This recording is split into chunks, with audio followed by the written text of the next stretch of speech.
Hello viewers, my name is Chanchal Kumar they.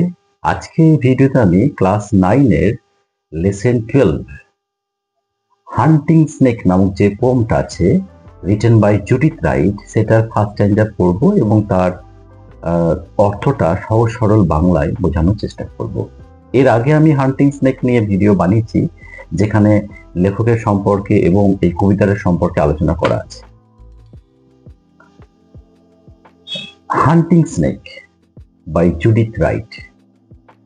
Sun warmed in the late season's grace, under the autumn gentlest sky, we walked and froze half through our face, the great black snake went reeling by.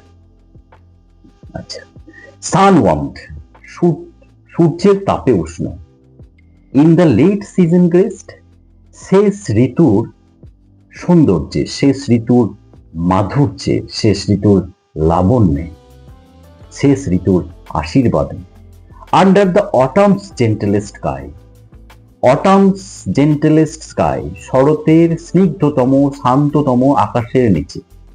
শরতের যে আকাশ সেটা স্নিগ্ধ হয়, পরিষ্কার পরিচ্ছন্ন হয়, তো কালো মেঘে ঢাকা থাকে না, মেঘ উড়ে উড়ে খুব একটা বেড়ায় না, সেই জন্য বলা হয়েছে শরতের শান্ততম আকাশের নিচে। উই ওয়াকড, আমরা হেঁটে গিয়েছিলাম। উই বলতে কবি এবং তার সঙ্গী সাথীরা হেঁটে হেঁটে গিয়েছিল। অ্যান্ড ফ্রোজ, এবং থমকে দাঁড়িয়ে গিয়েছিল। হাফ থ্রু এ পেস, একটা পথের অর্ধেকটা গিয়ে। আচ্ছা, ফ্রোজ কথাটা ব্যবহার করা হয়েছে যে কতটা স্থিরভাবে দাঁড়িয়েছিল। ফ্রোজ মানে এমনিতে হয় জমে যাওয়া, বরফ জমে যাওয়া, জল জমে বরফ হয়ে যাওয়া, ফ্রোজ। এখানে ফ্রোজ কথাটা ব্যবহার হয়েছে যে কবিরা কতটা থমকে স্থিরভাবে দাঁড়িয়েছিল সেটা বোঝানোর জন্য। হাফ থ্রু আ পেস, একটা পথের অর্ধেকটা গিয়ে, বড় রাস্তা না, পায়ে হেঁটে হেঁটে গিয়ে, অনেক সময় হয় না মাঠের মধ্যে দিয়ে বারবার হাঁটা আসা, যাওয়া আসা, হাঁটা করার ফলে যে একটা রাস্তা, একটা ছাপ রাস্তা তৈরি হয়, সেরকম একটা রাস্তার মধ্যে দিয়ে যাচ্ছিলেন। হঠাৎ করে থমকে দাঁড়িয়ে গেলেন, স্থিরভাবে দাঁড়িয়ে গেলেন। The great black snake went reeling by, একটা বিশাল বড় কালো রঙের সাপ এঁকে বেঁকে চলে গেল।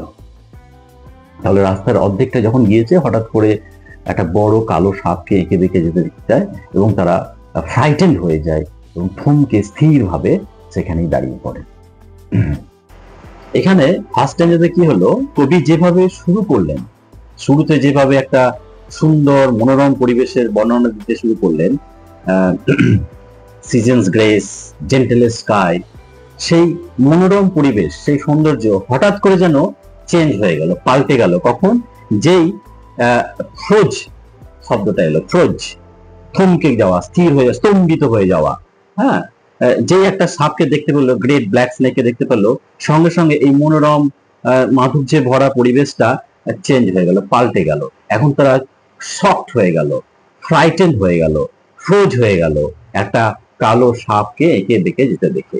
এভাবে কবি বোঝাতে চেয়েছেন যে প্রকৃতি আমাদের কাছে একই সঙ্গে আমাদেরকে তার সৌন্দর্য দিয়ে আমাদেরকে খুশি করে, আনন্দিত করে, হ্যাঁ, অবাক করে। প্রকৃতির বিউটিফুল সাইট আমাদের দৃষ্টিকে কেড়ে নেয়। ঠিক একই রকম ভাবে প্রকৃতির যে ভয়াবহ রূপ আছে, ভয়ানক রূপ আছে, সেই রূপটা আমাদেরকে স্তম্ভিত করে দেয়, আমাদেরকে চমকে দেয়, আমাদেরকে ফ্রাইটেন করে দেয়। এই গ্রেট ব্ল্যাক স্নেকটা ঠিক ওই প্রকৃতির যে ভয়াবহ রূপ তারই একটা সিম্বলের মতো এখানে কাজ করছে।